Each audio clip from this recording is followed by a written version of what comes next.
Christianity is under attack and on the decline in this country. And you have to ask yourself, is that a good thing? And I would say definitely not. We seem to have lost our moral center, our moral compass completely. We have a rise in crime and violence and all kinds of horrible things happening. And it seems like only a return to our Judeo-Christian ethic could really right a lot of these problems we seem to be having. So even though atheists and agnostics have really been dominating the social discourse in this country, there have been a few people rising to prominence who are coming out and talking about Christianity, talking about that belief in God, and doing it on a scientific level. And that's what we're going to see today on this episode of Piers Morgan.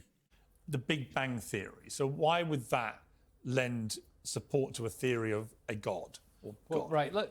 Maybe just a little framing before I dive into the evidence. Professor Dawkins at Oxford has said that the universe has precisely the properties that we should expect if at bottom there is no purpose, no design, nothing but blind, pitiless indifference. And though I'm on the opposite side of this science v. God issue with the good professor, I think he does a marvelous job of framing key issues. And this is one of those great framing quotations, because what he's saying is that whether we think of it as a scientific question or a philosophical question or both, if we have a hypothesis about reality, the way we test that is by looking at the world around us and seeing if what we see comports with what we would expect to see if our hypothesis were true. And his hypothesis is that of blind, pitiless indifference, which is a shorthand way of saying that everything came about by strictly undirected material processes. And what the materialists expected coming into the early 20th century was evidence of an eternal, self-existent universe, one that had been here for an infinitely long time and therefore did not need an external creator. What in fact the astrophysicists, the cosmologists, the astronomers found was evidence of a universe that had a definite beginning, and therefore one that could not have created itself, because before the matter of the universe came into existence, there was no matter there to do the causing. And so the picture of the universe that has emerged starting from the 1920s all the way to the present, both from observational astronomy and from theoretical physics, is a universe that had a definite beginning and therefore requires some sort of external creator or cause. So here we are talking about the creation of the universe, right? The Big Bang Theory, that there just happens to be this big mass of material that is basically the building blocks of life, all fixed into it. And some type of catalyst caused a massive explosion, and of course sent this material throughout all corners of the universe. And only on our world did there happen to be a place located that had all the materials, everything needed to create life, and had to be the perfect distance from a sun, a perfect heat source.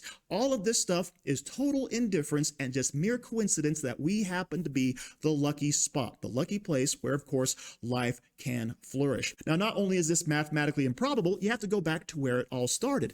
What caused this mass of material? What caused the explosion? How did it all come about? And of course, the answer is nothing we can point to materially. It has to be something else, a mover, a creator. If you actually start from where Darwin's theory begins, the creation of the human being was so complicated. The body, the way we exist is so complicated, it doesn't make any rational sense. There's two issues, really. There's how do you get to the first life from the simpler non-living chemicals? That's sometimes called chemical evolutionary theory. And that's a complete mess. It's in a state of impasse. And almost everyone, even your recent guest, Richard Dawkins, acknowledges we have no chemical evolutionary theory that accounts for the origin of the first life. And many people don't know that Darwin didn't attempt to explain the origin of the first life. Rather, he presumed one or very few simple organisms, which we now know were not simple, and then proposed a mechanism by which you could generate all the new forms of life we see on the planet today. But even that now is being challenged because the main mechanism of evolutionary change does a nice job of explaining small-scale variation. So is your belief that the Darwin theory actually fails then? I think it captures an element of the truth. There's the small-scale microevolutionary variation is certainly a real process, and no one disputes that. Natural selection is a real process, but what's at issue now is the degree to which it has genuine creative power. Now, admittedly, I am not a scientific expert, but something that's always bothered me is this. When you talk about the creation of life, how do we go from the inorganic to the organic? How do we go from these compounds and chemicals over to the proteins, the things that actually live and evolve and move, all right? And that is something that Darwin didn't even attempt to explain. He says, obviously this happens because, well, you have dog breeds, you have my finches, right? We can see basically these adaptations happening in real time or relatively small small time frames. But all of these big jumps, all these big changes, those are things that, of course, are missing. That's where the gaps are. And of course, that causes all the problems. Right. Dawkins wants to portray theistic belief as if it's equivalent to belief in fairies. And he'll concede that, well, it's possible. But I think there's a stronger argument for the theistic case. And that is that when scientists and philosophers reason from evidence, they typically use a method of reasoning that has a technical name. It's called inferring to the best explanation, where the best explanation is one where you're invoking a cause which has the kind of powers that would be required to explain the phenomenon of interest. And you correctly pointed out in your conversation with him that when you get back to that, what physicists often call the singularity, the point where matter, space, time, and energy begin to exist, the materialist is really up against a huge conundrum, because prior to the origin of matter, there is no matter to do the causing. That's what we mean by the origin of matter, that's where it starts. Right. And so if you want to invoke a cause which is sufficient to explain the origin of matter, you can't invoke matter. It's in principle, the materialistic explanations are in principle insufficient. So you need to invoke something which is external to the material universe and is not bounded by time and space as well. And that starts to paint a picture of the kind of cause you would need that has the sort of attributes the traditional theists have traditionally associated with God. God is a timeless, God is outside of time and space, has causal powers, is an agent with volition, and therefore can initiate a change of state from, in this case, nothing to something. And do you believe? So this actually goes back to something every grade schooler knows. When you have a word and you're trying to define it, you can't actually use that word in the definition. Like, what does large mean? Oh, it means being large. That doesn't make any sense. So here, what about matter? The origin of matter. Where did it come from? How did it all begin? Well, there has to be something out there, something that could either create or manipulate or guide this matter into being something useful. And I love the way he frames it. There would have to be some type of force, some type of entity that is outside of space and time that could act, of course, on this material, on this matter, which, of course, is how we traditionally think about God being omnipotent, omnipresent, etc. The physicists refer to something that they call the fine-tuning of the universe, or sometimes they talk about it, the anthropic fine-tuning.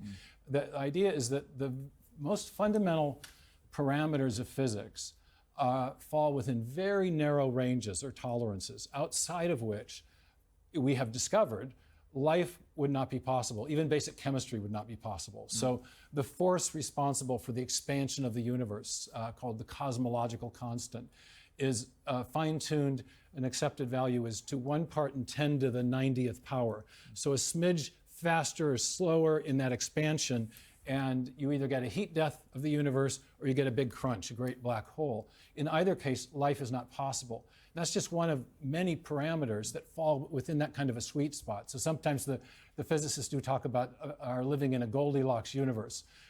Luke Barnes has written a wonderful book about the fine-tuning. A physicist who also did his PhD at Cambridge has written a book called The Fortunate Universe. So these types of terms are now making their way into physics because physicists did not expect that life would depend upon such an exquisitely and improbably arranged set of basic parameters. But there we have it. They did. This is what they found. But again, that comes back to the idea of a designer of all this. Well, one of the scientists who first discovered these fine-tuning parameters was Fred Hoyle. And Hoyle was a pretty aggressive scientific atheist. He opposed the Big Bang and even gave the Big Bang its name, the Big Bang, as a kind of pejorative to make fun of the concept. But after he discovered some of these fine-tuning parameters, he had a shift in his philosophical perspective, in his worldview. And he was later quoted as saying that a common sense interpretation of the data, the fine-tuning data, suggests that a super intellect has monkeyed with physics and chemistry to make life possible.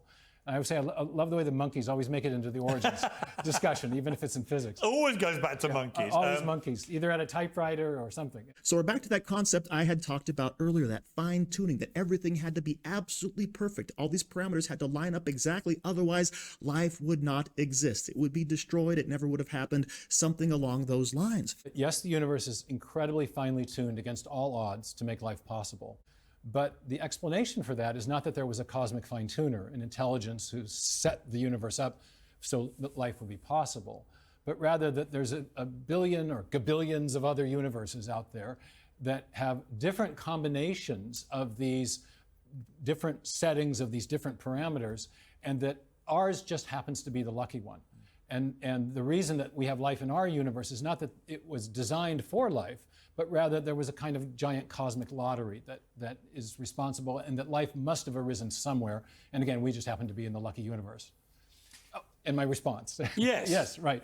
Well, the multiverse hypothesis is specifically relevant to explaining this fine-tuning. But there's a problem with it, and that is that if you have all these other universes out there, the very existence of these other universes does not explain the fine-tuning in our universe. And here's why. If those other universes are separate from our own, then there's no causal connection between them. So whatever happens in those other universes has no effect on our universe, including it has no effect on whatever process was responsible for setting the fine-tuning. So in virtue of that, multiverse proponents have had to propose a kind of common cause of all the universes, a universe generating machine of some kind that could allow them to portray our universe as the lucky winner of a giant cosmic lottery. And that's where the rub comes in. But is that possible? Well, yeah, there's a problem with it. And that is that all of the different universe generating mechanisms that have been proposed, some based on something called string theory, others based on something called inflationary cosmology, themselves require prior fine-tuning in the universe-generating mechanisms.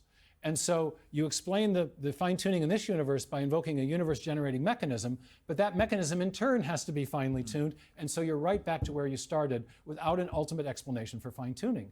And yet we know from our experience that when we find something that's finely tuned, think of a French recipe or an internal combustion engine or a radio dial, fine-tuning always requires, in our uniform and repeated experience, which is the basis of all scientific reasoning, it always requires a fine-tuner, an intelligence. So given that the multiverse hasn't given an ultimate explanation for fine-tuning, the best explanation for fine-tuning is still intelligent design. I love this concept of fine-tuning, right? Imagine you're going out into the wild and you see a loaf of bread. Now, of course, you'd expect to find wheat, you'd expect to find water, you could expect to find salt and sugar, all kinds of elements. But to actually have a loaf of bread, everything put together to actually make this material would be very unlikely. This would require a creator, as he mentions. You can't have something complex that is clearly put together in a specific way and not have it made by somebody just out of mere chance. It wouldn't necessarily happen. And of course, he points to all these other theories, the multiverse theory, the string theory, and all this stuff. And the problem with all of those theories is that they don't answer that basic question of who was the first mover, what was the first creator, where was the matter originated from, how did everything begin? Those are the questions they can't answer. So as usual, thank you for watching. Don't forget to like, share, comment, subscribe, and be careful out there, people, because they're coming after you.